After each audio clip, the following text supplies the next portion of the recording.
to being one of the best fighters, if not the best fighter who's ever lived. Like literally pound for pound all time. But just with the skill set alone, Terence Crawford is a master.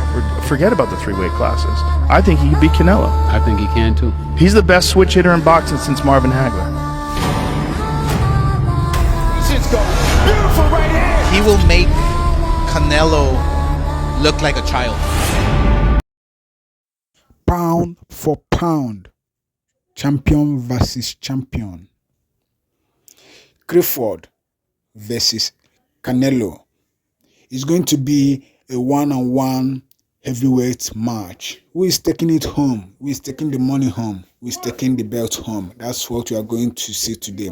Let's watch the analysis between Crawford and Canelo and see their best performance and their career achievement all their lifetime and how they managed to mingle and meet each other for this title match. And who wins this match is not only going with the belt, but it's also going with the money. Watch and see the highlights of their career. Fight fans, welcome back. His reputation is well cemented, and a punch by Canelo could not only be dangerous for him to lose the fight, but it could be dangerous for his life.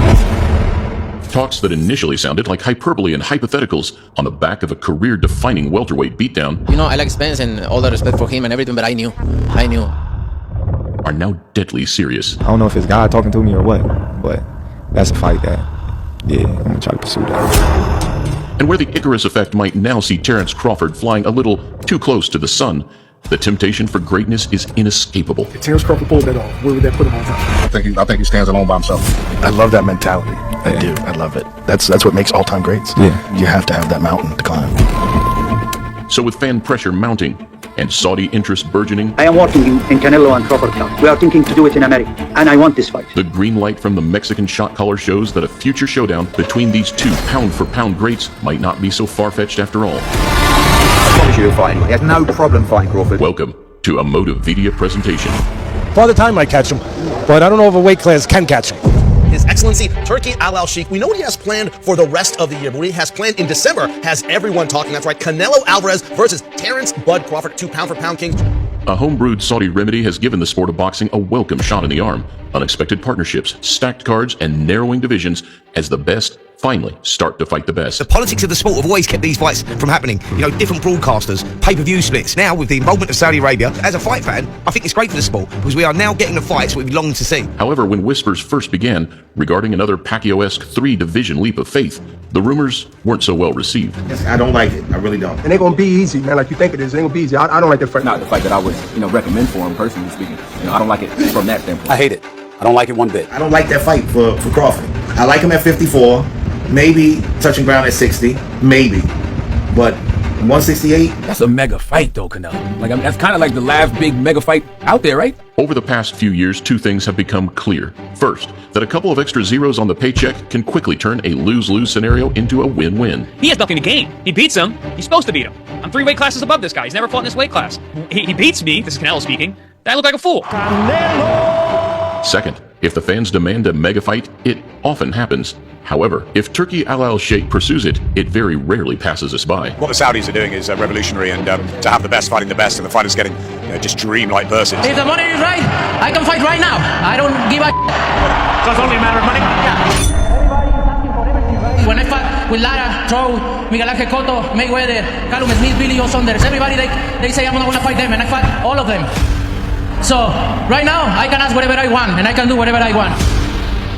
Right now, Canelo is in his Money Mayweather era, trying to make smart moves at the right times, old manning the young guns. At this stage in Canelo Alvarez's career, stylistically, I'm not sure he wants to fight a mover that he's going to be chasing around the ring, and I think that was the case when he boxed Charlo. I don't think he enjoyed that fight. It's almost like Charlo doesn't let his hands go, because he's afraid of the counter punching. I think he enjoyed the Munguia fight because he was a young, big super middleweight coming to win. I think he'd have the same kind of enjoyment out of an Edgar Berlanga fight. Tyson style, get him down.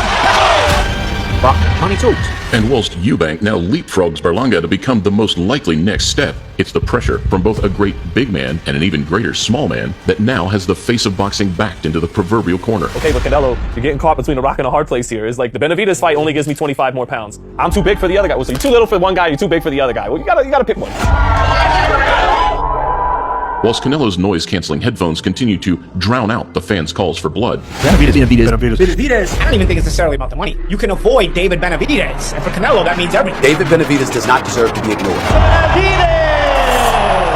The 175-pound elephant in the room keeps stomping onwards. Because you guys don't want to ask him who he wants to fight.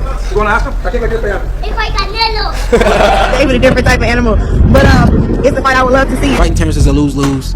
I get it, but I think he knows that a night against David Benavidez really is a nightmare. Protect yourselves at all times, listen, Mike Mance, touch him up. Proving himself up at his new weight class against a solid operator.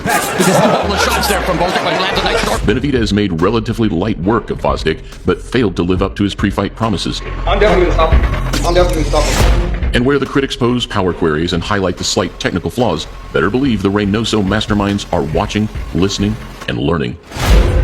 I get excited when I talk about Canelo like I used to get excited about Pacquiao. Really? You know, I used to get so excited, like, man, I'm gonna be able to fight Pacquiao. Reports of Pacquiao ready to return to take on the guy who's #1 on ESPN's pound-for-pound list, Terrence Bud Crawford. You know, because Is that the one you think got away? Yeah, it definitely did. It definitely did.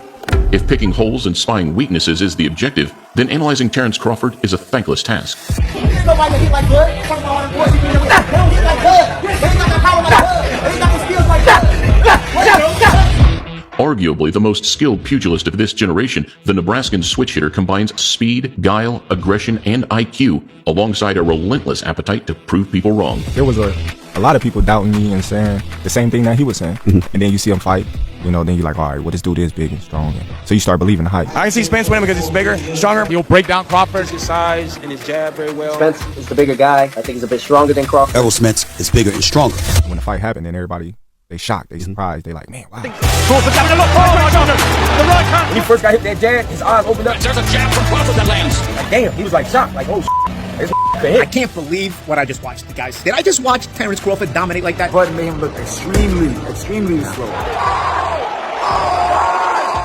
But where his power has traveled nicely from lightweight to super welter, this next obstacle is another question entirely. Now, here's a situation where you gotta say, there's weight classes for a reason. There's weight classes for a reason. There's a reason why there's weight classes. Boxing weight divisions are made there for a purpose. They make them for a purpose. There are weight classes for a reason, a wise man once said. True. A three-weight, 20-pound jump that brings back memories of Manny stepping up against Margarito nearly 15 years ago. Margarito looking significantly bigger than Pacquiao. Yes, isn't he? That was exactly the first thought I had. Manny puts a whooping on this guy, then he looks right at the ref and says, what do you want me to do? Stop this fight. And represents a similar mountain to one that Naoya Inoue must eventually climb if he's to secure that Gervonta Davis mega fight. Is that too much of a dream to see you and Naoya Inoue one day? I know the weight disparity is quite a lot. I mean, yeah, if I can get down to 130 and he can move up a little bit, yeah, that would be cool. But I don't really see myself really like fighting him. That would be a reach. A temporary Madrimov roadblock brings its own challenges, but after frying all the fish at 147 and making the most anticipated fight of our generation look like an easy night's work, only the unthinkable is left for Crawford, and we're gonna need a bigger boat. Terrence Bud Crawford, your name is now in the history books, a name that'll never be forgotten. Well, you said this last night. You said that Bud could beat Canelo. I stand on that. I mean, I'm just speaking off of what I see with Bud. Listening to Shakur Stevenson, right, him telling that he thought he was great. He thought he was the nicest until he fought you. And then after he said he sparred with you, he was like, damn, there's a lot that I need to work on. Bud always been sparring bigger guys. I remember one time he sparred Brian Jennings. he sure did. I done seen Bud hurt heavyweights. Like, I done seen him hit heavyweights and on stinky leg. I'm telling you, he sparred me, man. He did not play. Terrence Crawford is knocking out heavyweight sparring partners. It's just that simple, I'm telling you. He can get in there with anybody. What's that punch of power like? Good for 147? Great. Well, he can fight 180. The man can punch, for sure. He's strong as hell. So, I just don't agree with the logic where they say Bud can't hurt Canelo or he don't got enough to keep Canelo off of him. You can be more athletic than me. You can be faster than me. You can be stronger than me. You can be more powerful. But I'm going to find a way to get the advantage over you. Crawford, if you listen to interviews with the likes of Richard Torres, who is a heavyweight, mind you, saying that when Crawford and him wrestled, because Crawford was wrestling, he couldn't believe the strength of Crawford. When he got him in a headlock and he locked in his grip, it was like, no, I can't break this. Terrence Crawford dropped me with the headlock or something like that, man. Terrence Crawford and I wrestled. He kicked my butt. Terrence got you too. I've seen him do this to men even bigger than you. Pick him up over his head. That's insane. Bud is strong, and I think he could beat Canelo Alvarez. I stand on that. I think that's just my opinion. What do you think about that fight in terms of you fighting Canelo? Did you see opportunities for yourself? Oh, definitely. That one time? A lot. He can be beat. He's been beat before, so Bud got the tools to beat him. Despite some fascinating training camp insights, we know now, more than ever, that sparring isn't fighting. What do you think of the punch and power? Cool. You got some power. You got some power. You crack. The only man to face both under the bright lights was Amir Khan. The opportunities would come 3 years apart. They have to let the bigger guy know that they're in there with a real fight. Khan is trying to do that. He's trying to land that one-hitter quitter on Amir Khan's chin once again. Make sure you don't stop your feet, okay? I told you we'll not be able to deal with your feet. And despite Canelo quite literally knocking the snot out of him, That's the shot. The third shot. Oh! Khan credits the American as the more difficult opponent. Remember, with the speed I had, bang, putting them combinations in, and he was making me miss by inches. Bobby goes upstairs. Just moving back and tapping me, and just catching me every time, catching me with little shots and frustrating me. Oh, he scores a knockdown! I thought, wow, this guy, he's so precise, and his timing was on point. Don't be confused by the accidental low blow, because the bottom line is the trainer said, I've seen enough. Looking at the pair side by side, at least on paper, the dimensions are probably much closer than you'd expect. Height-wise, the two are almost identical, with Crawford benefiting from a crucial few inches of reach. Crawford's a skillful fighter. He's not dumb. He's not coming in there trying to go toe-to-toe with no goddamn Canelo. Two right uppercuts by Canelo. Bud has similar dimensions and a similar boxer-puncher style to that of Erislandy Lara, a man who managed to push a young Canelo to the wire back in 2014. It will be partisan for you, but he's doing some good work. He's got to do that catching. Steve Warren has low out by 3, so according to him, Canelo does need the dramatic knockout. The 3-year age gap will play little relevance, nullified by Canelo's 65-fight slate and mileage on the clock. If anything, you'd expect Bud to be the livelier and fresher of the two when they eventually lock horns. The pace of the fight right now wouldn't be what it was if it was 10 years ago.